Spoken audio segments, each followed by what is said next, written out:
Fala galera, está começando mais um podcast nessa sua tarde, sua manhã, sua noite, sua madrugada, seja lá onde for que você estiver, na casa, no carro, numa casinha de sapê. Somos mais um podcast, eu sou o Gui Ferreira e hoje nós temos assuntos de extrema importância e relevância para a nossa sociedade. Aqui ao meu lado a belíssima Stephanie Braz, bela, perfumada, cabelos ao vento. Seja bem-vinda, Stephanie. E aí, pessoal, como que vocês estão? Mais um podcast, mais um episódio aqui pra vocês. Estou super animada com a convidada de hoje e eu espero que vocês gostem, acompanhem e fiquem por dentro de assuntos importantíssimos que vão vir por aqui. E estamos aqui com Igor Og. E aí, gente? E aí, meu povo, tudo bom? Meu nome é Igor Og, tô aqui mais uma vez, muito alegre. E agora, mais alegre é que temos vinheta nova. Temos vinheta nova, então... Pra mostrar que a gente chegou, né, Stephanie? Com certeza, porque eu também tenho que ter participação, Não né? é? Abrindo ali Não é, negócio. a nossa carinha, Tá bom, tem né? nós três, vai ter só o Guilherme. A gente escolheu os melhores vídeos pra vocês. Eu também peguei uns bons de show, falei assim, fazer meu jabá, né, uma coisinha. Mas enfim, gente, uma alegria enorme estar aqui com vocês. E mais alegre ainda por estar com a minha amiga, essa pessoa incrível que eu admiro, me conhece desde criança. Então já viu muita besteira que eu já fiz e faço até hoje, né? Enfim, ela que é mestranda, ela que é gestora ambiental, ela que dá aulas e, enfim, uma pessoa com muito conteúdo e eu tenho a alegria de apresentar a vocês Pamela Mércia! Obrigada. Seja bem-vinda, Seja Pamela. muito bem-vinda. Muito obrigada a todo mundo que está ouvindo, que está assistindo. Eu estou muito feliz pelo convite.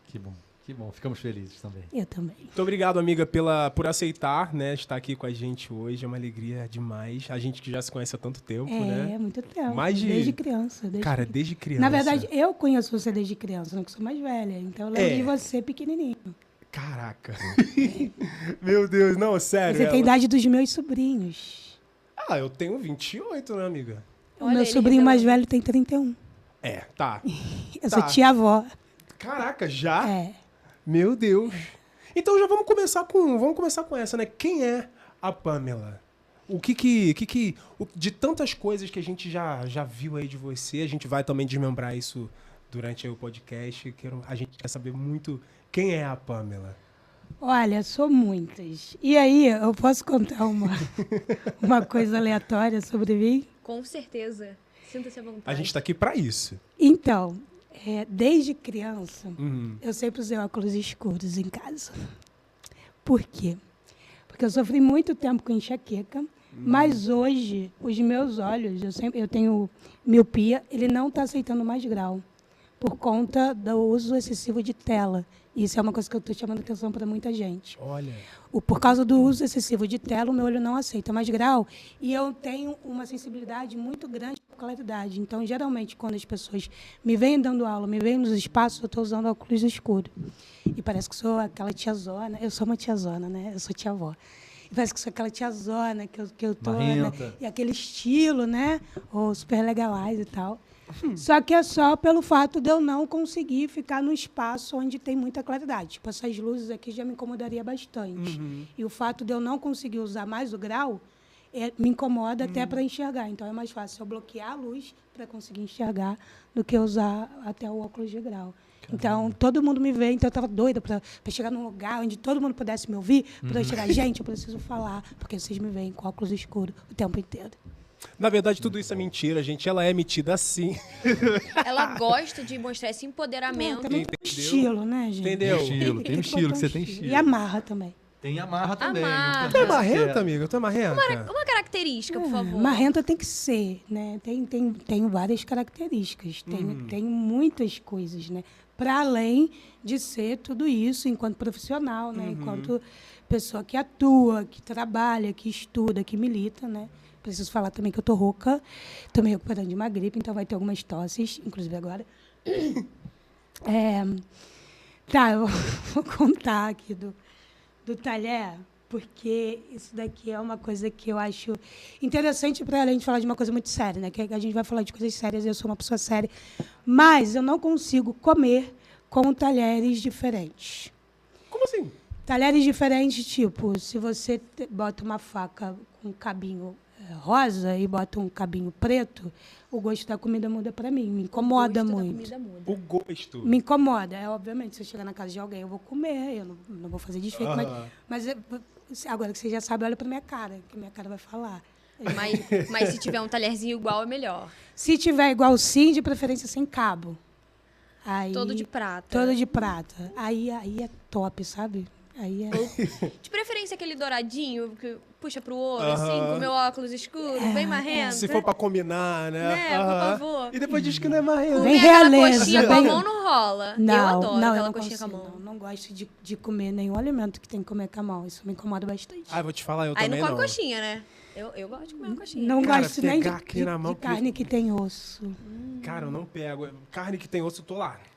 Eu Mas não corto pego. Cara, com garfo nossa, e meu faca. pai brigava comigo. Tu tem que pegar. Eu não vou.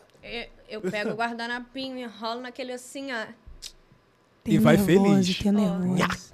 Sou uma boa taurina, né? Taurina. Vou desperdiçar, me Tá desculpa. explicado. Qual que é teu signo, amiga? Sou capricorniana.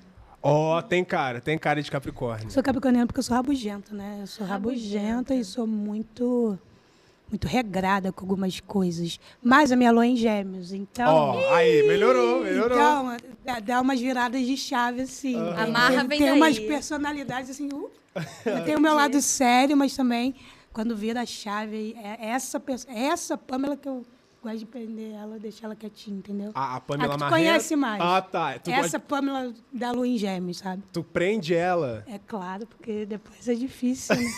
Aquela capa de capricorniano, sabe? Aham. Eu conheço pessoas capricornianas que, ó... Nossa, eu conheço um há 28 anos. Ah, eu também conheço. Te amo, um. pai. Te amo, mana. Mas aí agora falando então, vamos falar desse lado capricorniano, desse lado talvez rabugento, porque a gente sabe que você é professora. Essência de Pamela. Consegue? Que a gente... Como assim a essência de Pamela? Essência de Pamela. Sente a essência de Pamela? Talvez você não conhecesse tal muito Que da tem uma essência. seriedade, que tem mais uma coisa assim que você tá falando. Não, acho que é essência mesmo. Quem é a Pamela criancinha? Olhando pra Pamela criancinha, Lá o no que fundo, você que poderia tá contar lá pra ela no hoje fundo. que Lá você... do fundo. Pô, foi lá atrás. Caraca. Se você hoje estivesse de frente com a Pamela criancinha, o que você falaria pra ela hoje? Você tá conversando com a minha psicóloga? Não, jamais. Eu acho que você tá conversando com a minha Mas eu psicóloga. adoro fazer essas perguntas. Essas coisas que Isso elas porque estamos veem. começando, né? Essas coisas que elas vou entrar lá no veem, assunto eu bem falo sério. por quê. Mas a Pamela criança, a gente tá falando antes de futebol, né? Eu sabia que o meu sonho principal era ser jogador de futebol. Era o meu sonho. Não, primeiro eu queria ser médica. Médica de fazer nascer neném, né? E aí é uma coisa bem interessante, que eu já sou lésbica, acho que casaria muito bem, porque eu ia gostar bastante dessa profissão. Mas depois, né, que passa a parte da infância, né, que foi mais um delírio, uma coisa assim bem infantil. Não queria ser médica, vejo que a área da saúde não casa para mim. Mas eu queria muito ser jogadora de futebol, que até hoje, quando eu vejo os jogos da seleção brasileira, eu ainda sinto uma coisa que passou e que eu não pude Tu era ter. boa de bola? O meu apelido era Pelé. Que Nossa. isso, eu senti isso, O meu apelido cara. era Pelé. Eu senti isso. A hora que eu perguntei que a gente tava falando do time, nos bastidores aqui, eu senti que tu levava jeito pra coisa. Eu amava, jogava muito, inclusive, e não é, assim, não quero ser humilde não, porque eu jogava muito mesmo, porque eu jogava com os meninos, eu cresci jogando com os meninos. Então, quando eu ia jogar na escola com as meninas, era tão natural para mim ter certas habilidades que eu olhava ali e eu pensava, vou ter que jogar igual eu jogo com os meninos, tenho que ser melhor que eles. Porque eles não davam colher de chá, né? Sim. Jogava mesmo, pra valer. Pra valer. Então, Vamos montar um time aqui. Pô, bora. Arrasca, bora. Gabigol, Neymar, Pelé. Não, Neymar não. Eu achei que tu ia falar que tu jogava também. Neymar nem Eu joga não, mais eu vou ficar futebol. olhando que eu vou ficar na torcida. Neymar não joga mais futebol, cara. Mas ele Neymar- joga, mas ele Neymar é um joga uma cara de peladinha negócio. Não contigo. joga mais futebol. Uma Neymar peladinha é um ele cara de joga. negócios. Mas mesmo sem jogar futebol, acho que você pode ir pra Copa, Neymar. Acho que Eu vai acho. ser útil mesmo assim. Não sei. Mas, É. enfim, eu já fui muito viciada em futebol. Eu era, assim, doente. Eu lembro que minha mãe pedia para eu comprar cigarro para ela, e eu ia no bar comprar. Isso com uns 12 anos de idade. E aí, quando eu vi os caras falando de futebol, eu me metia lá na hora. Eu ia lá, pedia lá, estava esperando cigarro, minha mãe me dar. E aí eu vi os caras falando e eu começava a me meter. e discutir e brigar. E eu ficava puta, porque eles não queriam me ouvir. Primeiro, que eu era uma criança, obviamente. E segundo, porque eu sou mulher e nesse contexto a gente sabe o quanto era... Imagina, em 2000 a 2010, era muito mais... Não existia isso. E aí, quando eu fiz lá os meus 12, 13, 14 anos, aí eu já comecei a jogar mais futsal, participei de competições, inclusive o pessoal da fábrica que estiver ouvindo, da Fábrica de Saber, eu lembro que a Fábrica de Saber sempre participou do Gens e nunca tinha ganhado. E aí, quando eu entrei na escola, foi a primeira vez que a escola ganhou. Toma! E eu lembro que quando eu entrei, o professor, quem me contou na época foi uma amiga, ele ficou gritando e falou assim, é ela que vai fazer a gente ganhar o Gens. E ela contou só depois que a gente tinha ganhado, né? E aí Dando seu nome na Fábrica do Saber. E aí eu, obviamente, fiquei bem metida, né? Ficava mexendo. Aí eu Começou falei, a marra aí ou já era marrenta antes? Não, começou a marra aí, mas eu sempre fui marrenta, porque eu sempre fui muito mandona. Eu sou mandona pra caramba. Capricorniana. Exato. Fato. Sempre fui mandona. Isso aí vocês não dispensam nunca. E aí foi isso.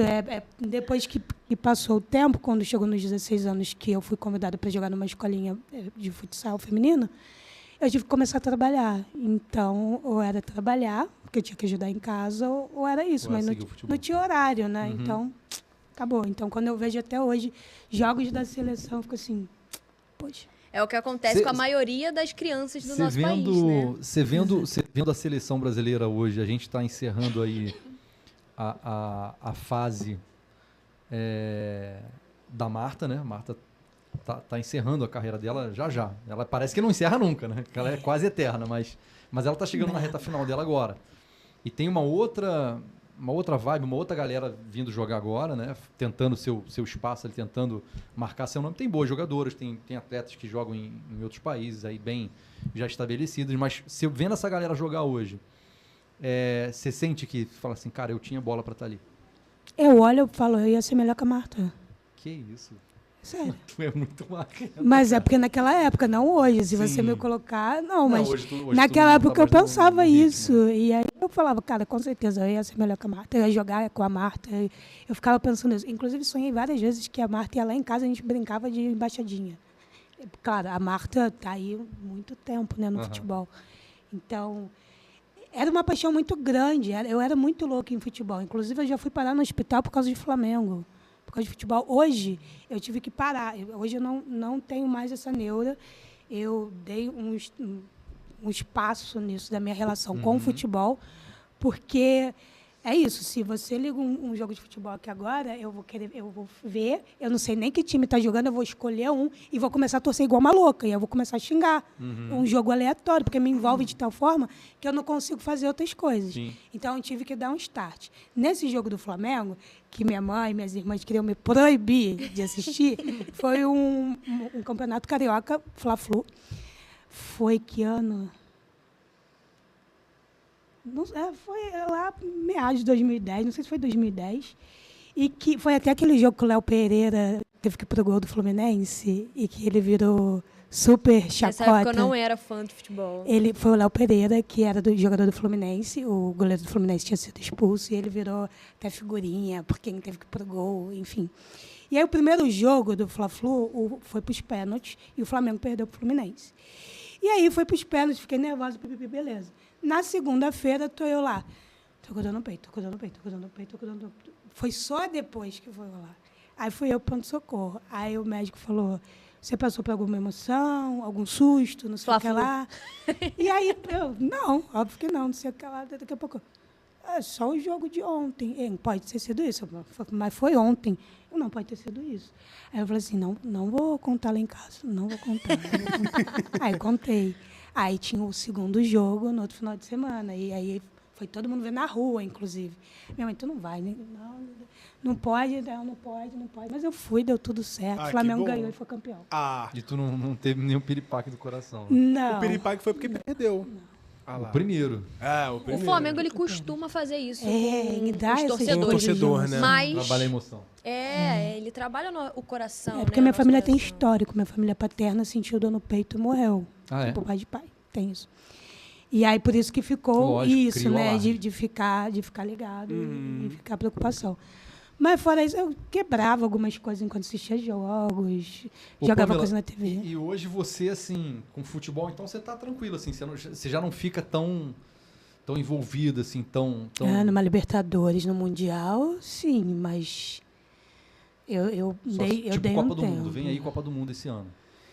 Aí eu fico puta, porque eu não quero ver. Aí eu falo, pô, todo mundo vai ver. Aí eu Aí tu vejo, vê aí e eu fica fico puta. puta. Entendi. É um ciclo. É um ciclo, Cara. É um ciclo. Aí eu fico puta, eu falo, não vou ver nada do Brasil. Porque eu parei de torcer para a seleção com aquele ímpeto, com aquela vontade louca, aquela doença, desde 2010. Uhum. Por causa do Felipe Melo. Sim. Fez merda lá.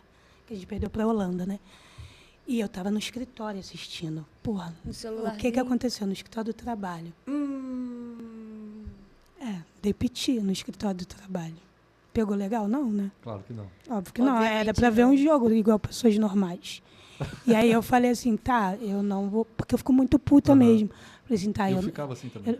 é horrível, não É é? horrível. Eu falei assim, tá, eu também não vou torcer mais. Mas aí eu vejo e fico puta. E parece que as pessoas, quanto mais você tá irritado, mais querem te irritar. Exato. Não param de falar, meu time perdeu, ó, Acabou. guarda pra você. Não, Não vai tem que fazer. guardar. É. Não fala comigo, vai não fala guardar. comigo. É Não vai sério? guardar. Eu passei por uma fase dessa que eu tive que dar uma travada também e repaginar a ideia, sabe? Eu cortei tudo, falei assim, ó, se passar na televisão, tira. Desliga, não quero saber. Ah, cara, e aí eu encontrava amigos na rua, o pessoal falou assim, e aí eu era Botafogo. Aí o pessoal chegava e falava assim, cara, viu? Era, Era, que agora é flamenguista, trocou já pro melhor? Isso é impossível de ser. Mas aí eu tive que deixar de lado para poder seguir a vida civil. saúde cara. Eu falei, cara, eu mental. tenho filho pequeno, eu tenho vida correndo aqui andando. Não posso ficar puto desse jeito e o negócio afetar minha vida. Mas Exato. foi uma doideira. E aí, falando sobre futebol, a gente entra num assunto interessante que eu fiquei curioso aqui. E, por exemplo, hoje, quando eu assisto, né? O Botafogo teve uma fase boa aí, uns 2 anos atrás, assisti alguns jogos, fiquei meio bolado em alguns, mas hoje minha visão mudou totalmente. Principalmente porque quando eu olho essa galera jogar, eu penso o seguinte, meu amigo, algo que aconteceu agora recentemente, né? Felipe Luiz foi demitido, certo? Certo. E foi uma comoção nacional. Sim. Ah, o técnico do Flamengo. É. Aham. Tá. Tô ligado. Vocês têm noção do tô salário? entrando no Vocês assunto. têm Vocês têm noção do salário do Tô Felipe entrando no Luiz? assunto. Ah. Para ficar aquela comoção e as pessoas chorando porque o cara tá indo embora. Nossa, eu vi muita gente chorando. Um cara com o salário dele, eu nem lembro quanto que é o salário dele, mas é tipo algo na casa de 2 milhões. Milhões. E brau. Eu recebo isso Por todo dia. mês. Mensal. É uma grana que um bom profissional, um melhor profissional da sua área no Brasil, dependendo da área que for, não vai ganhar num ano. Uhum. Nunca, né? Nem mais. E aí de um eu ano. não consigo mais ser esse cara de achar que o coração tá na ponta da chuteira, vamos ganhar, deixou chegar, aqui é na raça. O cara tá ganhando 1,5 milhão, amigo. Ele perdeu aquele pênalti, ele balança a cabeça e ele já sai numa boa. Vai pra 1,5 festa. milhão. 1,5 milhão é a média, tá, gente? Uhum. Como que você enxerga isso, cara? Como que você vê essa... Não é uma coisa que eu acho muito legal, né? Porque enquanto a gente tem que trabalhar horas e horas e horas, ficar horas e horas dentro do transporte público e ter jogadores que, obviamente, né? Vamos pegar, eles têm lá o processo deles que não é só enquanto tá no campo, né? lógico. Os jogadores são mercadoria, Sim. né? Eles passam, igual a gente tem granja, que quando a gente tem lá o frango, ele vai passar por vários processos, tanto físicos quanto biológicos, né, que a ciência vai aplicar isso para que chegue na nossa mesa. Eu entendo que é a mesma coisa que os jogadores. Eles vão receber um tratamento específico para que eles virem uma máquina para poder gerar dinheiro. Dinheiro Sim. a partir de público, de aposta, de produto cheirado, que vai ser a camisa, o Licenciados, podcast, né? pode ser qualquer coisa. Produto que vai ser rentável a partir dos 90 minutos que aquele jogador vai estar dentro de campo. Mas eu entendo que ele vai estar trabalhando ali bem antes, no preparo, enfim. Eu não concordo com esse tipo de salário, tá? Acho que é absurdo, desde que, né, a partir de... Tem várias vertentes. Não seja um recurso que venha de recurso público, eu acho que não tem muito o que eu questionar. Questiono, sim, mas não de entrar de algo que eu vou entrar ali e vou, preciso militar sobre isso, né? Claro, se pegar o ponto que nem você falou, de cantores que recebem também valores milionários de contratações de recurso público, aí a gente já vai falar de outra coisa, né? A gente vai levar para algo que é relacionado a recurso público, Sim. que se for direcionado apenas para um artista, mas também pensando que o artista ele não vai estar ali só cantando. O artista ele tem a equipe, ele tem o preparo, ele tem a maquiagem, ele tem toda Tem a equipe que ele leva com ele, né? Os músicos. tem o transporte, tem a alimentação, tem toda uma coisa, né? E existe também o trabalho pré, né? Porque ninguém vê o trabalho pré. O trabalho pré é quando ele vai preparar o corpo, a mente, a letra da música, o ensaio, a dança, os dançarinos dançando antes. É a mesma coisa que os jogadores de futebol, né? Só acho que deveria ter algo justo dentro dessa distribuição de remunerações. Quando você fala em níveis de importância de trabalho. Quando a gente fala em níveis de importância de trabalho, claro, eu adoro entretenimento, que é o futebol. Mas eu acredito que a pessoa que está trabalhando na coleta seletiva, ela tem que ser valorizada, tal qual a importância gigantesca que esse trabalho, e que é insalubre também, né? Então, acho que a gente poderia, assim, o jogador que vai ganhar milhões, beleza, vou bater palma para isso, beleza. Mas, então, vamos puxar aqui a corda para que seja justo também para serviços essenciais e trabalhadores de serviços essenciais. Às vezes há discussões, por exemplo, cara, tem que fazer isso, bota EPI, bota aquilo outro para cortar a insalubridade de uma determinada função, como essa que você comentou. Mas não se discute a redução salarial de um jogador de futebol. Porque se fala assim, cara, a gente vai reduzir seu salário, sei lá, vamos pegar alguém do Flamengo aí. O Arrascaeta não é um bom exemplo, porque ele é um dos principais nomes, mas se você pegar um cara lá mediano, ele vai falar, não, eu vou embora então. Vai falar com o empresário dele vai falar, vou arrumar outro clube para você ir, que te pague o que você ganha. Hoje o Brasil, ele já figura ali entre os países que melhor paga salário no futebol no mundo. Lógico que, isso é importante a gente citar também, né? O percentual de atletas de futebol que tem um salário desse nível, no Brasil, por exemplo, que é um país de dimensões continentais, é algo na casa de menos de 3%. Né? Menos de 3% recebem mais do que 10 mil reais dos atletas de futebol profissional no Brasil. Mas ainda assim, são salários realmente exorbitantes. Né? Não sei, podia haver uma lógica, a gente não está aqui para discutir CBF, não está aqui para discutir o direito do futebol no Brasil, lógico, mas em pensando no país como um todo, quanto que é descontado do salário desse cara? Possivelmente nada.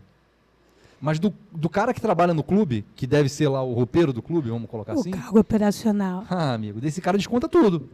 A carga de impostos de um funcionário CLT, dele vai descontar tudo normalmente. Agora, do atleta não vai descontar nada, que já ganha muito. Então é aí que eu acho que é o ponto. Eu acho que tudo bem, a gente entende. O cara vai ter que ter se abaixar todos os salários no Brasil, os caras vão todos embora. Apesar que a nossa safra é boa aqui também, né? Se produz jogador aqui igual o algodão. Então, vão surgir outros. Mas devia ter algum fundo, alguma coisa para, cara, vai extrair do salário de um jogador que esteja jogando no Brasil, em atividade no Brasil, e isso daí vai para redirecionar, vai para fomentar o esporte, vai para fomentar a sociedade, vai para fomentar a prática do esporte em comunidades carentes, e seja lá o que for. É isso que eu ia falar. Eu acho que, às vezes, eu nem estou aqui para discutir ou para pensar em questão financeira, mas pela oportunidade que o Brasil dá.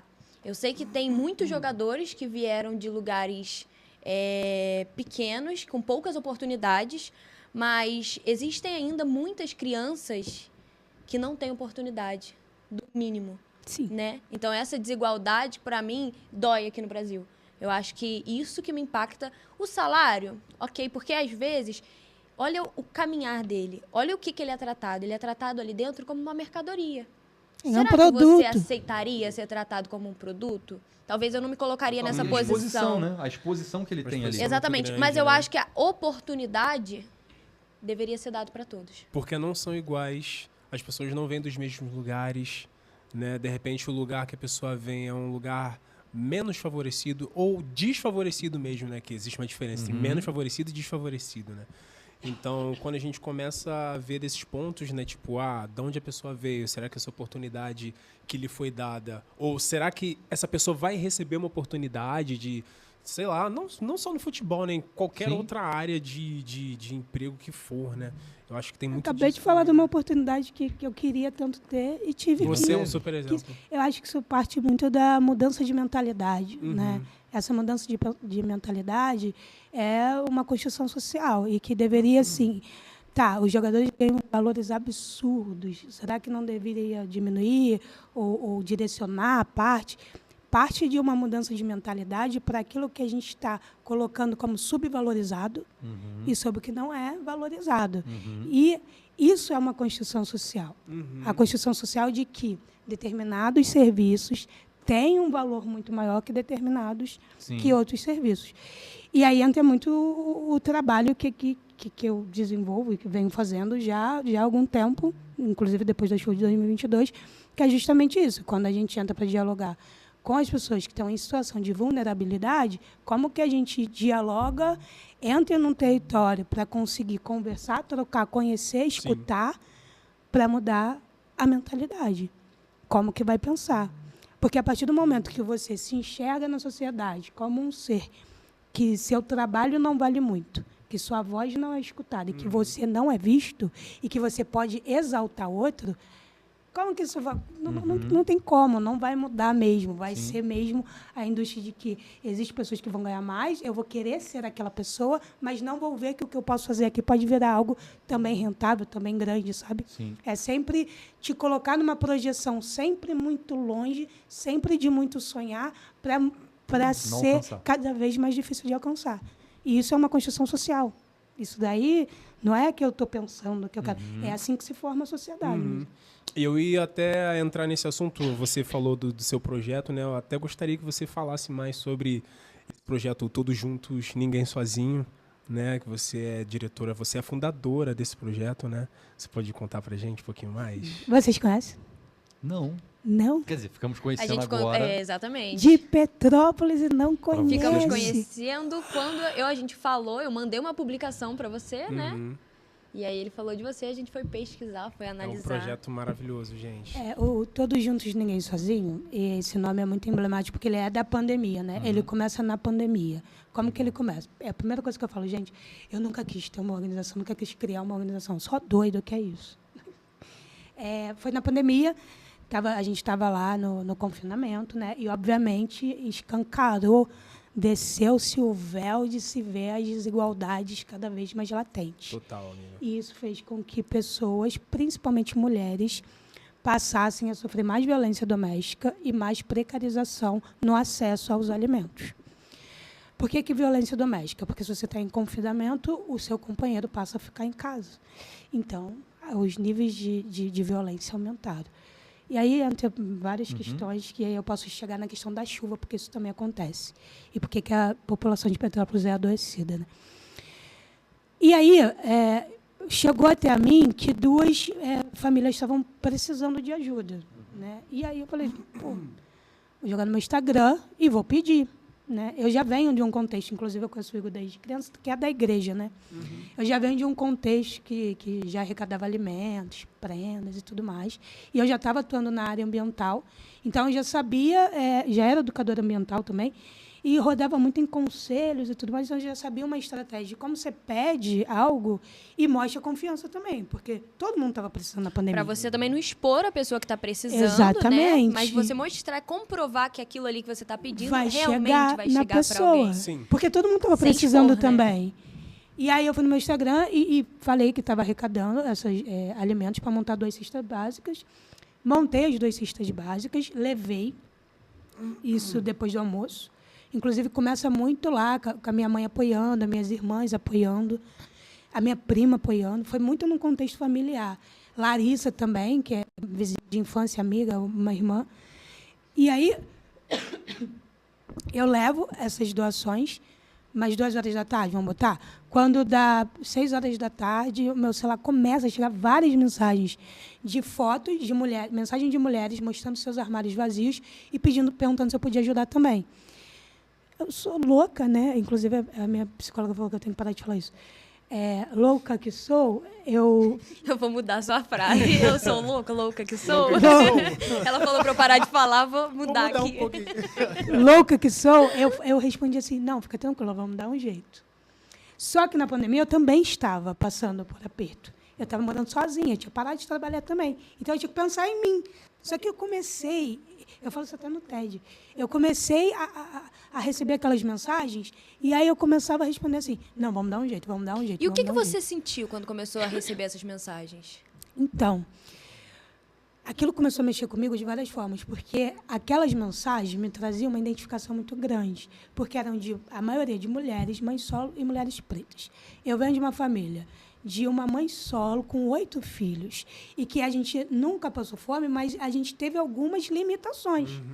Aquele aperto que nem tudo você pode comer, você vai comer o que tem, e nem sempre vai ter todas as refeições.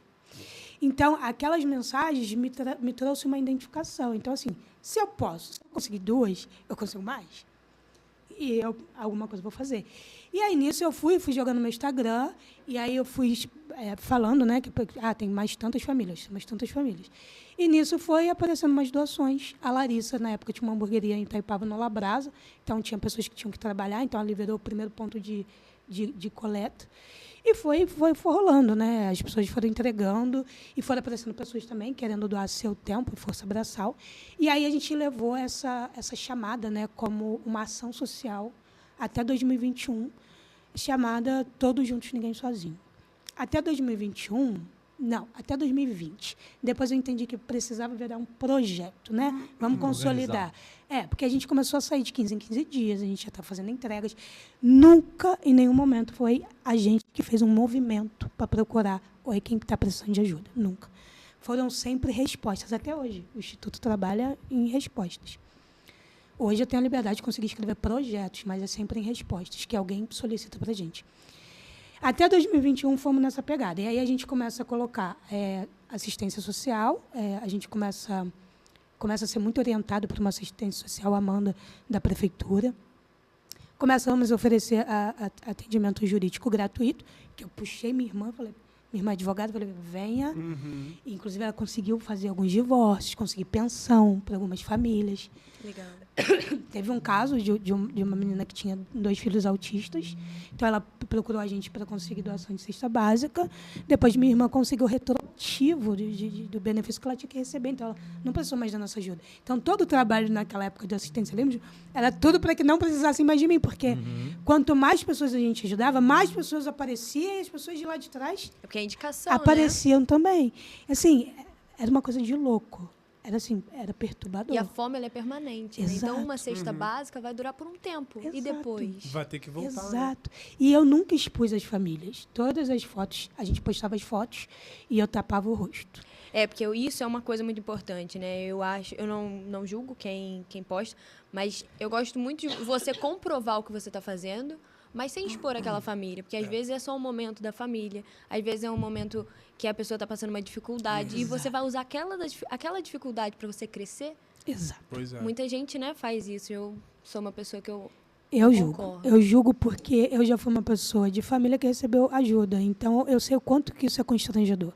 E dói, né? Exato. Então, eu não acho que isso é legal. Então, por várias vezes, a gente perdeu doação porque a pessoa queria se ver. Na verdade, isso é até interessante falar. Quando muitas pessoas que doam, elas gostam de se ver na doação. Elas não estão doando porque elas são legais, boas. Ela gosta de se ver. E aí eu estou falando de doação produto e doação corpo físico. Então, no TJNS já passaram várias pessoas que contribuíram muito, inclusive. Mas tinha muitas pessoas que queriam ir lá no território, queria ver, tirar foto com o pobre mostrar, preto. Né? Assim como tinha pessoas que, não, eu quero foto que você doou. E, obviamente, eu falava, tá, eu posso te mandar a foto, mas eu não vou postar na nossa página o rosto. Sim, você mandar para a pessoa que está doando, eu concordo. A pessoa tem que saber se ela vai continuar te ajudando, se aquilo ali está sendo entregue realmente para quem precisa, né? Para comprovar, mas tinha gente que queria mostrar. Inclusive, eu perguntava, posso tirar foto? Se você não quiser, não tem problema nenhum. Depois tem que prestar conta. Eu presto, eu resolvo. Vai ser comigo. Então não vou doar. Então não doa. Não tem problema algum. Estão precisando. Vai precisar amanhã também. Vai continuar precisando. Então, até 2021, final de 2021 a gente foi muito nessa pegada. E aí eu passo a entender, não, está muito puxado, a gente vai ter que, sei lá, tentar recurso público, edital, então a gente precisa ter um CNPJ. E aí vamos montar uma diretoria só de mulheres, porque o nosso público maior são mulheres. E a gente ouvia muitos casos de violência, muitos casos pesados, muitas histórias. E a gente se apegava às famílias, a gente fazia parte, a gente acompanhava, a gente começava a fazer parte da vida de muitas famílias, sabe? Tinha gente que mandava mensagem, olha, não preciso mais, consegui emprego, não preciso mais, se você puder gratidão, dar pra outra né? pessoa. Pô, Então, isso é muito assim, legal. era muito bom. Quando chega, consigo montar a diretoria, né? Mulheres incríveis, interessadas e dedicadas a doar seu tempo, seu esforço e seu conhecimento. A reunião era dia 15 de fevereiro de 2022. E aí começou a chover. E eu tinha marcado a reunião no CDC. E aí começou o grupo. Tá chovendo muito. Eu falei assim, não, chuva de verão, já vai passar. Vamos lá. Daqui a pouco começa o celular a pipocar e o que aconteceu, né?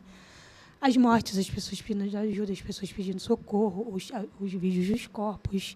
Eu sou um bandista, quando eu começo a falar isso, já começa a sentir tudo aquilo. Por quê? A gente perdeu várias famílias que a gente ajudava. Nossa.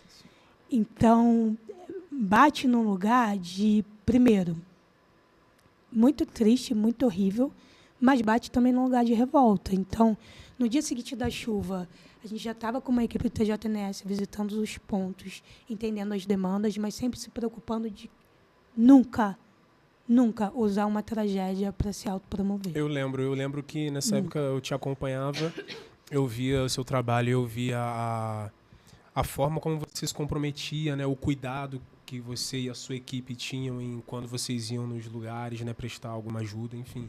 Eu sempre via que você tinha um cuidado de não expor e não parecer que era algo para autopromoção, né?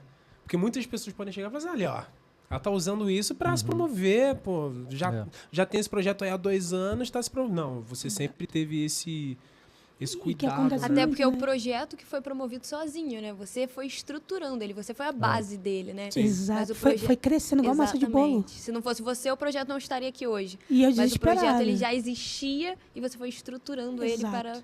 E sem ter um plano, né? Porque nunca foi minha intenção. Na chuva, então, gente, a gente foi para a rua, a gente chegava no ponto de apoio precisava de subsídio, né? Subsídio que é? Hoje, as pessoas que estavam no ponto de apoio, elas estavam perdidas e não tinha nem lanche. Então, tá, o que a gente faz? A gente montou, né? A gente foi estudando, foi pensando, e aí a gente conseguiu uma sede fixa lá perto da VO2, Buenos Aires. Uhum. Tinha um ponto de apoio ali, né? A gente colégio, montou, no fomos colégio. nós. Era a gente, foi? era a gente. Ensino.com. Inclusive, o pessoal do Ensino.com foi super fechamento.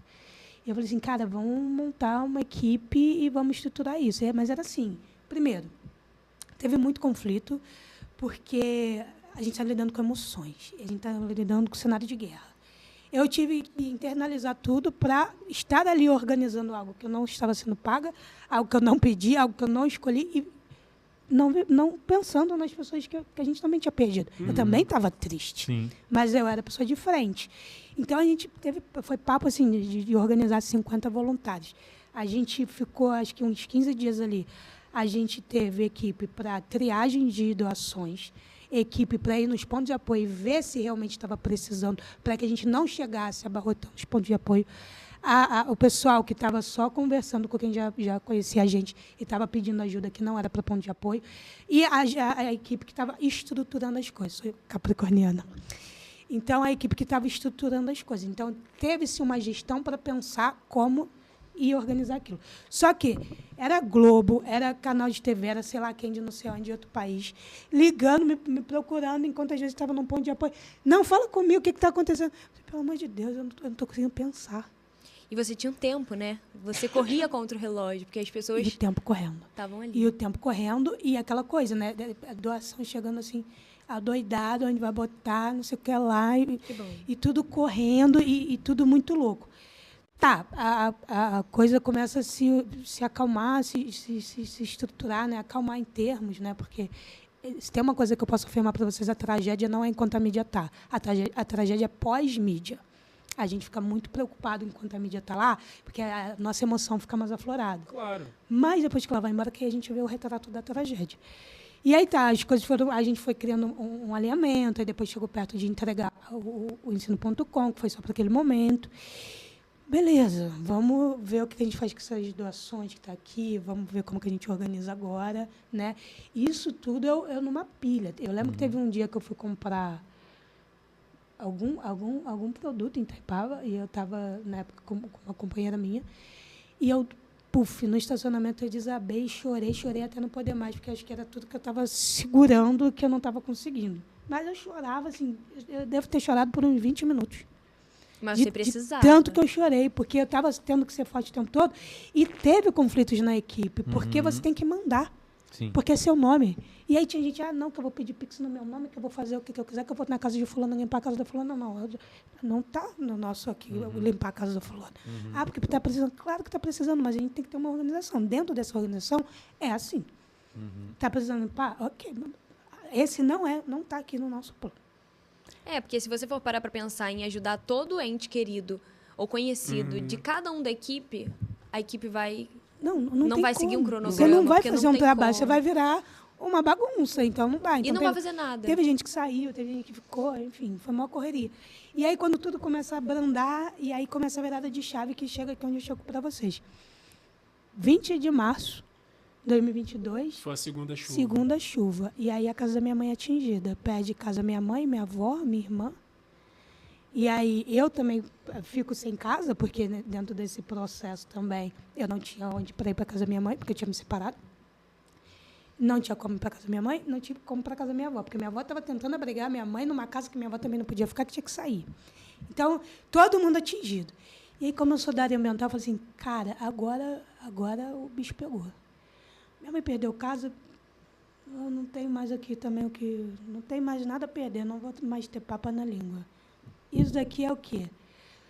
Isso daqui é um padrão, né? Existem pessoas que vão sofrer mais. E esse mesmo padrão de pessoas que vão sofrer mais com as chuvas são as mesmas da pandemia, são as mesmas desigualdades sociais. Você percebeu o mesmo... É onde a gente entra no racismo ambiental. No racismo ambiental. Eu falei assim, cara, isso é racismo ambiental. E aí comecei, isso é racismo ambiental, vamos bater nisso, e aí, prefeito, e aí, não sei o que lá, vem aqui na rua fazendo vídeo debaixo de chuva, vem aqui, a casa da minha mãe tem interditado, não sei o que lá, agora eu vou falar.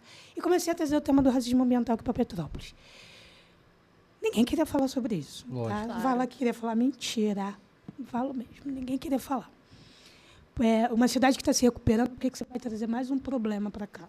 O Pamela, deixa eu fazer só um pequeno intervalo aqui. Explica pra gente, a primeira vez que eu ouvi esse termo, eu não entendi nada. Eu falei, que porra é essa? Não encaixou na minha cabeça, eu não consegui entender o que era isso. Então explica pra gente, pra quem também não está por dentro do que significa esse termo, o que é racismo ambiental. Sim, então, o racismo ambiental, ele é um dano ambiental. Ele é quando um grupo de pessoas vai sofrer um dano, prejuízos, tudo relacionado ao meio ambiente, mais que outros grupos. E esses grupos vão ser pessoas racializadas. No nosso caso, falando aqui em Petrópolis, a gente vai estar falando da população negra. Mas quando a gente pega... Exato. Quando a gente pega a população indígena, lá na região norte, quando a gente fala de exploração relacionada às mineradoras, que aí tem todo um problema ambiental que afeta a vida dos povos indígenas, ali também é um racismo ambiental. E aí o racismo ambiental ele se reflete em várias coisas. Virou minha zona de pesquisa, né? E aí, vou até trazer de forma mais aprofundada, mas quando eu começo a falar disso aqui em Petrópolis, eu começo a ver que eu preciso estudar mais sobre isso. Eu entendi eu decidi que ia brigar sobre isso, tomei para mim como bandeira, e falo, não, então tem que estudar mais sobre isso. Comecei a pesquisar, inclusive, eu trago uma outra perspectiva do racismo ambiental, que ainda se fala pouco na academia, porque eu trago de uma forma ampla, eu trago dentro de uma área da perspectiva mais técnica ambiental, né? A gente tem várias e várias outras visões do racismo ambiental, e é isso que eu estou desenvolvendo no próprio mestrado, uma linguagem mais específica minha do racismo ambiental. E aí, no Nesse ano de 2022, a gente ainda consegue fazer a primeira campanha de combate ao racismo ambiental no Rock the Mountain. Eu tava lá e vi. Você viu, né? Vi a movimentação de vocês. Incrível, aliás. A gente começa a fazer isso. Eu abro o show do Gilberto Gil, inclusive, antes de encantar, e falo disso, e conseguimos uma repercussão, conseguimos chegar onde a gente queria. No caso de Petrópolis, quando a gente fala de racismo ambiental, a gente pode falar de uma coisa muito ampla, né? Porque quando a gente fala problemas do racismo ambiental relacionados à chuva, aqui na população de Petrópolis é muito mais gigante. Petrópolis é a cidade que mais tem mortes relacionadas às chuvas, quando se trata de desastres socioambientais do Brasil. Sério? O Rio de Janeiro é o estado, é o local que mais tem mortes causadas por chuvas. E Petrópolis é a cidade mais letal. É onde morreu mais gente relacionada às chuvas. Petrópolis choveu, morreu. Todo lugar que eu falo agora. Eu venho de Petrópolis, lá choveu, morreu. E isso é fato. Desde 1964, a gente tem um histórico de mortes recorrentes, de ano após ano, com intervalo de 2 anos, daqui a pouco a gente tem números exorbitantes de mortes. Passa 3 anos, daqui a pouco são números exorbitantes. Mas você pega um petropolitano, você fala, qual a memória que você tem de chuva? Qualquer petropolitano vai falar para você, 88, 2011 e 2022 agora.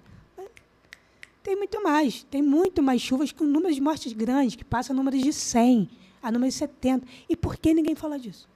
Com certeza. Porque são pessoas pretas. E pessoas pretas não são vistas. E não têm voz na sociedade.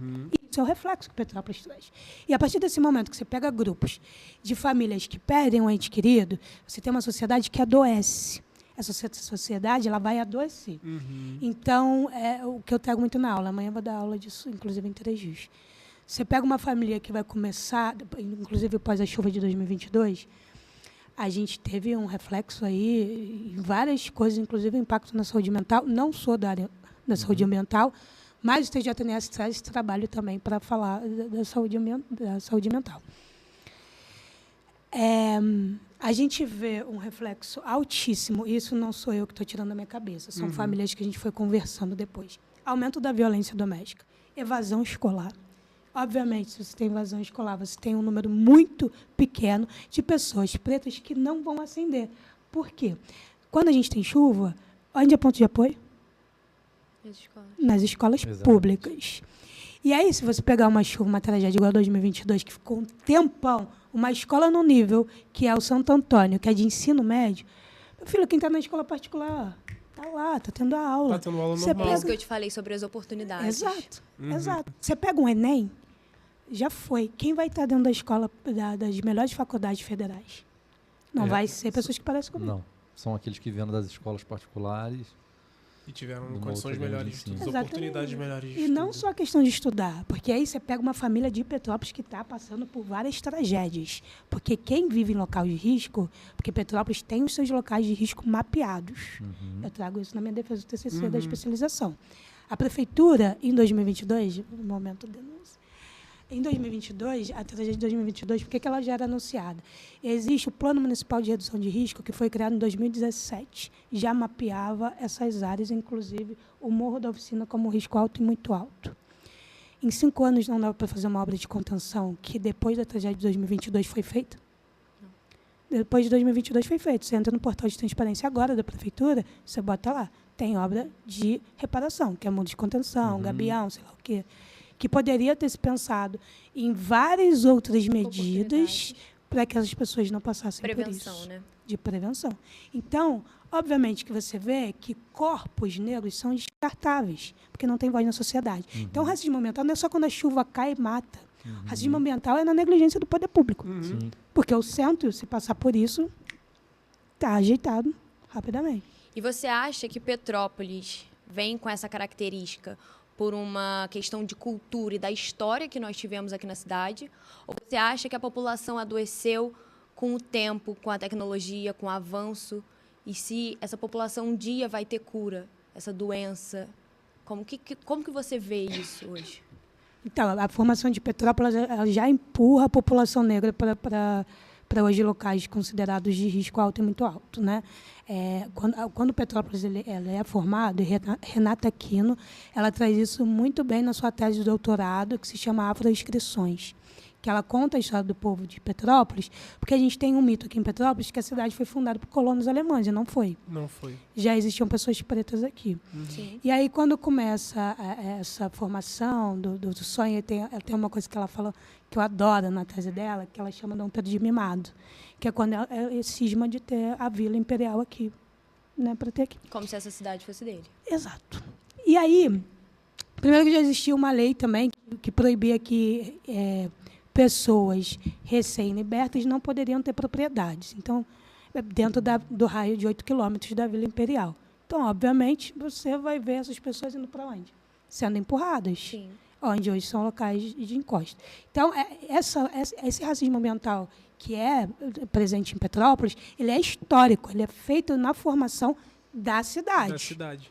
Então, obviamente que quando chegasse o local de risco, porque a topografia de Petrópolis, a estrutura geológica de Petrópolis, a gente já sabe que o solo da Mata Atlântica ele é um solo que é de deslizamento mesmo. Já é um lugar que Petrópolis já não poderia ser habitada. Até aí todo mundo sabe, mas todo mundo vem para cá e ocupa. Só que dentro dessa cidade, que não era nem para ser ocupada, por que tem pessoa preta morrendo e pessoa branca, quando é atingido, consegue ir para outro lugar, se recuperar e tá Com tá muita tranquilo. facilidade, enquanto a pessoa preta, às vezes, não tem para onde ir. Exato. E acaba sofrendo... E adoece. E adoece, exatamente. Adoece, porque passa várias vezes. E são os mesmos locais, né? Se a gente Os for ver, mesmos locais. Morro da Oficina, Caxambu, Cachimbu, Floresta, Floresta, Independência, né? Você pega ali o Vila Felipe.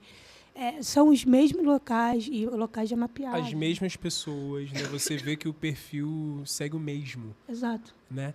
E aí, eu vi, aliás, até mesmo nas suas redes sociais, que um tempo atrás você teve um encontro com a Marina Silva, né? E dentro disso, o que eu queria te perguntar é sobre os políticos em relação à cidade. Você consegue ver, consegue enxergar algum tipo de adesão política nessas questões, até mesmo da TJNS, ou talvez algum interesse em mudança, ou você vê que existia uma abstenção ou indiferença política em relação a isso? Pode falar. Mete bronca. Para falar dos políticos aqui em Petrópolis, se a gente pegar a Câmara dos Vereadores, acho que você perguntar o que é desastre, vocês nem sabem falar sobre isso. Uhum. Eles pegam, quando você pega a área ambiental, existe um nicho, aquela visão que é muito fácil falar a palavra sustentabilidade, desenvolvimento sustentável, verde, árvore, plantar. Puf, acabou. E aí, se você for falar de qualquer coisa mais aprofundada que coloque social, eles não vão falar. E eles também não têm interesse. O interesse deles, basicamente, é quando chega a campanha política, você vai chegar dentro daquele território que está historicamente vulnerabilizado de forma intencional, porque se quisesse tirar aquelas pessoas dali, teria se pensado em realocação, jogar mais investimento para os outros distritos, enfim, não vou nem entrar nessa seara. Teria se pensado, né, proposta de adaptação climática, criar-se, vou até colocar aqui, por que a gente não tem uma secretaria de clima na cidade com mais morte, que mais tem desastre climático do Brasil? Uhum. Por que a gente não tem uma secretaria de clima? Por que não se fala a palavra clima? Você não vê nenhum gestor público falando de clima. Não se vê. Não fala. A gente não teve um representante na COP. Eu estava lá na COP. Você estava lá, Eu né? dialoguei com o prefeito Ingo Rames no início do ano e falei que ia. Ainda falei assim, quero apoio. Não deu apoio. Uhum. E poderia estar por vários trabalhos. Hoje o TJNS roda alguns lugares do Brasil, porque Petrópolis faz um berço para se falar de clima. É um berço maravilhoso para pesquisadores quando se trata de desastres. E o poder público não fala nem de clima. Enfim, o TJNS decide, só para encerrar essa parte do trabalho do TJNS, eu passo a entender que a gente precisava fazer com que as pessoas que passassem por isso conseguissem entender e cobrar política pública. Então, a gente direciona o nosso trabalho, tira o assistencialismo e se decide a fazer formações e capacitações relacionadas a isso, que tem o letramento racial, Incrível. ambiental e climático. Incrível. Hoje, Petrópolis, você pode entrar, tem liderança do 1º ao 5º distrito que sabe o que é racismo ambiental, que chega numa discussão de conselho e vai falar o que é racismo ambiental. Uhum.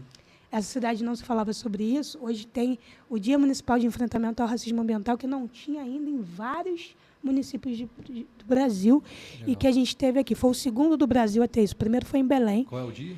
Dia Municipal de Enfrentamento ao Racismo Ambiental, que é, entre aspas, celebrado no dia 20 de março. 20 de março. No dia, o de Belém é 16 de março, inclusive, pertinho da gente. Isso a gente fez em relação, em parceria com o Legislativo da vereadora Júlia, né, que abraçou para a gente conseguir fazer isso, porque a gente não faz política pública, a gente trabalha, entra no território e entende o território. O território vai falar para a gente o problema, né? A gente vai chegar lá, oi, tudo bem, você precisa saber isso. A gente é no território, a gente fala que a gente vai falar de racismo ambiental. E aí, quando eu falo de racismo ambiental, pô, esse é racismo ambiental, porque acontece isso comigo. Ah, não, esse é racismo ambiental... O racismo ambiental nas minhas aulas, eu falo desde um território que não tem poste de luz.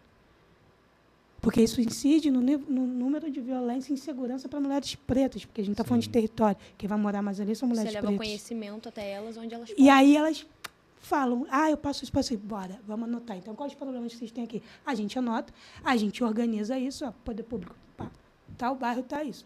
Porque aí vocês precisam levar isso até o poder público para que eles forneçam essa... Entendo, porque às vezes vai falar que não sabe que está tendo esse problema. Opa, peraí. Mas isso aqui tem um estudo, é comprovado. Não é nem a gente que está falando. É a população. Caxambu, o pessoal do Caxambu, o pessoal de tal lugar. Então, basicamente, hoje é o nosso trabalho. É fazer essas formações, né? E aí a gente usa vários instrumentos a partir da cultura, a partir de... Sempre com a educação, mas várias outras frentes. Então, o TJNS hoje é educação, mobilização, pesquisa e incidência climática. E hoje, a novidade que eu falei que ia contar, a gente vai abrir agora, começar meio de abril, com voluntários de norte a sul. A gente vai ter voluntários tanto da região norte até do sul. A gente tem voluntários agora do Brasil todo, porque a ideia é que a gente saia de Petrópolis. A gente está, inclusive, em 3 dias agora, já fomos para Areal, atuando em outros lugares, inclusive em outros lugares do Brasil, e a ideia é que a gente consiga contribuir com formações em outros lugares também, para além de Petrópolis. E como que faz para o pessoal participar desse projeto, ajudar? Fala para o pessoal. A gente abriu uma chamada para voluntário que já fechou, né? Porque é isso, né? Quando a gente... não dá também para colocar todo mundo, para você entender como que cada pessoa consegue atuar ali. A chamada já foi fechada, as chamadas, inclusive. Mas a gente abre uma vez por ano, chamada para novos voluntários. Mas vira e mexe, quem quiser acompanhar as nossas aulas, quem quiser contribuir com saberes, quem quiser, porque às vezes não necessariamente você vai fazer parte da equipe, mas às vezes você quer contribuir, amanhã eu vou para 3 dias e vou dar aula.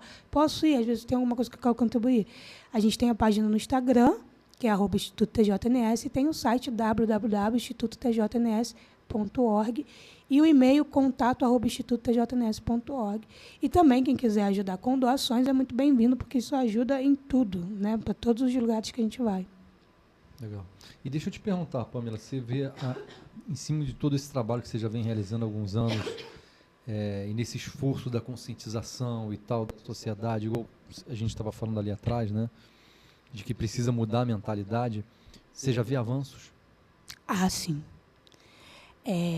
Porque a informação, ela não chegava a quem precisa chegar. E o avanço vai vir de quem está sendo explorado. Porque é isso. Para a gente ter várias pessoas muito bem, embaixo tem que ter alguém que está sendo explorado para manter isso. A partir do momento, eu vejo assim, botando no meu nicho direcionado a Petrópolis, né? Então, eu acho que, a partir do momento que você vê pessoas que foram... Vou falar relacionado a essa pauta. Se você vê pessoas que antes sofria e achava que era algo natural sua casa encher, como minha mãe achava, porque eu também era uma pessoa atingida, né? Não trouxe isso, mas eu tive uma infância que a casa da minha mãe enchia direto. Então, minha mãe olhava pela janela e ficava, vou rezar, porque Deus vai ajudar a gente. E ficava nessa. E existiam várias pessoas que achavam que era uma coisa normal a casa encher. E aí, quando você vê hoje a pessoa falando, não é normal minha casa encher, o que vão fazer por isso? Eu vou atrás, eu vou brigar por... Eu quase choro, não, mentira, eu choro. Toda vez que eu vejo alguém falando isso, eu choro. Ou alguém chega para mim e fala assim, aprendi contigo que é racismo ambiental. Não aceito eu. Fico toda feliz. E você merece ser reconhecida, né, por isso, né, cara? Você teve bons êxitos quanto a isso. Você foi premiada 2018, 2024. Teve ano passado, você também foi premiada com o prêmio Chico Vive, lá em São Paulo, né? Você foi lá receber, como é que foi isso? Conta pra gente. Foi bem bacana. Inclusive, a gente está fazendo parte dessa rede, né? O Prêmio Chico Vive. Posso falar rapidinho do Prêmio Chico Vive? Com certeza. O Prêmio Chico Vive é uma rede, né? Hoje o Prêmio Chico Vive é uma plataforma, inclusive, que tem várias ações. Vai sair o filme do Chico Mendes, produzido pelo Estúdio Escarlate. Eles fazem esse prêmio, que eles escolheram premiar 5 jovens dos biomas que tem no Brasil, e aí eu me inscrevi para concorrer com o bioma Mata Atlântica. Fui escolhida, né? Inclusive eu não sabia, foi lá, eu descobri lá na hora, então eu já estava assim, super nervosa. E o que foi para a gente muito bom, porque trouxe um impacto, uma visibilidade, que na verdade foi uma chancela do trabalho que a gente já fazia. Então muita gente que já conhecia o nosso trabalho falou, não, realmente, né? O que um prêmio não faz, né? Realmente é um trabalho sério, é um trabalho importante. Eu sempre falo, todo reconhecimento é importante, porque isso gera impacto direto quando a gente vai chegar para um gestor público e vai falar, olha, o que a gente está fazendo é brincadeira, a gente está falando de vidas, sabe? A gente está falando de informações, a gente está falando de linguagem. Porque linguagem você tem que ter para chegar no território. Não adianta eu chegar com o que eu aprendo lá no mestrado e querer falar do mesmo jeito lá no território. Não tem como. Não tem como. Então, a gente está falando de linguagem. E foi muito incrível, tinha vários outros projetos muito bons, vários outros trabalhos incríveis, e foi um reconhecimento muito bom. Hoje a gente faz parte da rede, eu, enquanto premiada, faço parte da rede Prêmio Chico Vive, que aí tem umas outras ações sendo elaboradas, a gente conversa, a gente se reúne, a gente vai participar de outras ações, e vira essa conexão, tipo uma família, né, com o pessoal do Prêmio Chico Vive. Que maneiro. Bem bacana. E você também é uma TEDx speaker, né? Você deu uma palestra no TEDx que rolou lá no Café Concerto, lá no Sesc Quitandinha. Sim, eu fiquei muito nervosa. Sério? Muito. Tinha muita gente, não tinha? Tinha muita gente, e porque roda nível global, né? Global. Qualquer pessoa pode entrar ali e acessar. E eu estava nervosa porque tem um tempo. Você tem que falar em 15 minutos. Que eles trabalham. E aí tem um roteiro. Pronto, se vocês me dessem um roteiro para falar aquilo, pronto. Roteiro não. Nossa, não consigo decorar. Tudo com roteiro me deixa desesperado. E eu tive que criar um roteiro. E são só 15 minutos? Só 15 minutos. Eu jurava que era mais 14 tempo. 14 e pouquinho, porque eu ainda treinei muito em casa, tive que treinar. A TEDx tem esse nossa, eu não sabia. Mas você tem algo que pode ir acompanhando ali, tipo alguns tópicos? Na hora tem um relógio assim, que só quem tá lá falando vê. E aí, ainda mais desespero ainda, porque você E aí tem... você vai vendo o tempo passar. Mas você não tem nada que você pode ficar, tipo, com um papelzinho As pessoas na mão, colocaram a apresentação, só que eu Entendi. fui muito no meu culhão, fui sem apresentação. Arrasou? Eu fui só... E esse material tá disponível? Tá no YouTube, tá lá... Vamos botar o Tá link de aqui na X descrição. Petrópolis, Pamela Messi. TEDx muito Petrópolis. Vamos colocar na descrição Petrópolis, Pamela Messi. Isso. Vamos colocar na descrição aqui do vídeo, depois você vai poder entrar aqui, clicar lá e acessar e assistir. Bem na bacana. íntegra o Tá bem TEDx sentimental. TEDx Tá bem sentimental. Tá falando mais... com a Pamela Messi. Mas quem é Pamela Messi de uma forma mais sentimental. Legal. Inclusive, dava até vontade de chorar. A pessoa chorou, inclusive. Bom demais, bom Mas demais. é bom isso. Vamos fazer aqui no nosso momento jabá? Ô Stephanie, você tem 2 jabá pra fazer aí, tá? É verdade, Você gente. tá jabazeira hoje. Primeiramente, gostaria de agradecer aqui, ó, Vasconcelos Oliveira e Silva, nosso escritório de advocacia aqui do podcast. Muito obrigada. Se vocês estiverem precisando de alguma ajuda, LOAS, BPC, o escritório tá aí, ó, de portas abertas para receber você. E também, esse eu vou deixar para você fazer, Tá bom. o mais fofo. Esse aqui também é quase que do grupo, né? Na Com verdade, é da certeza, esposa isso do vai virar aí Bernardo. um sorteio para você que está aqui assistindo pra gente. Exatamente. Deixa eu pegar o nome direitinho aqui para eu não falar errado o jabá. Pelo Vale amor de cola, Deus. Vale cola. Vale cola. Então, a gente postou até ontem. Deixa eu mostrar aqui de pertinho pra câmera. Vê se consegue dar uma focada aí, James. Dá? Foi? Que Então, bonitinho. essa é uma cesta aqui que vai estar agora sendo sorteada por nós aqui a partir dessa semana. Para você concorrer é bem simples, é só você seguir. Tem coisa Se você não segue aqui o mais um podcast no Instagram, você já tem que tomar uma puxada de orelha, mas eu vou crer que você já segue. Então siga o nosso podcast, siga o Verso em Caixa, que é aqui o projeto da Jaque.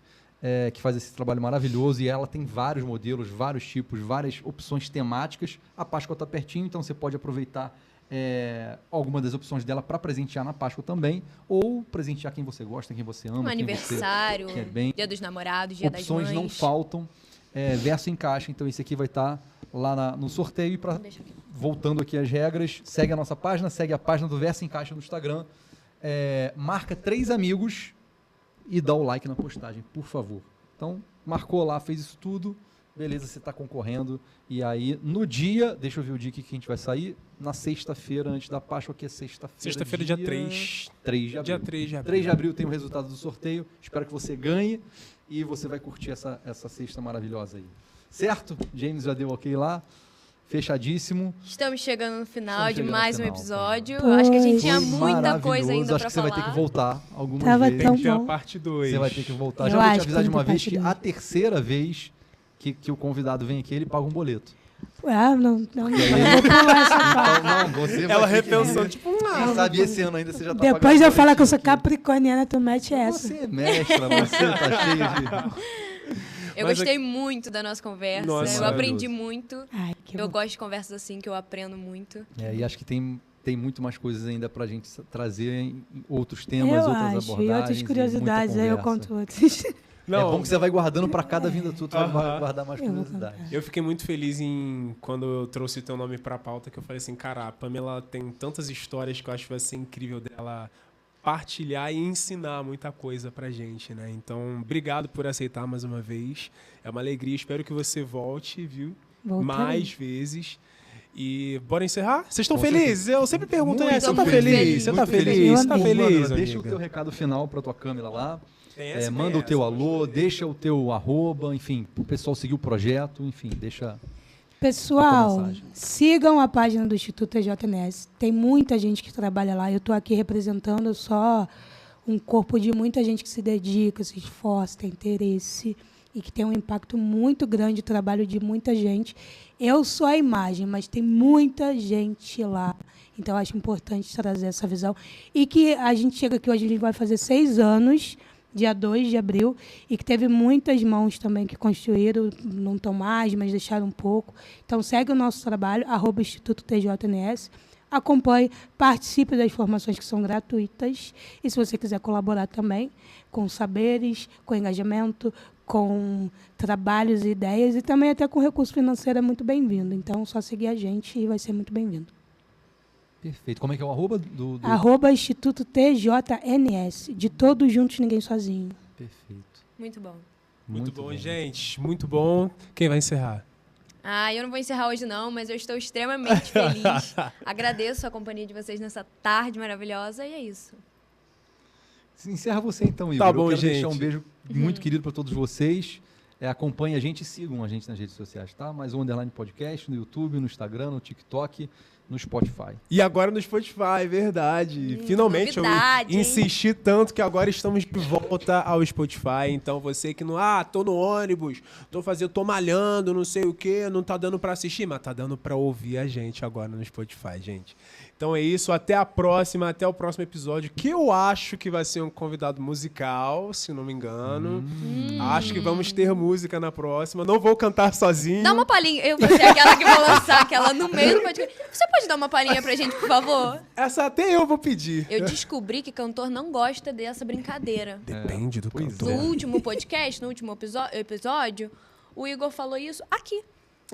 Depois de 32 vezes que eu pedi uma palhinha, ele falou que ele não gosta.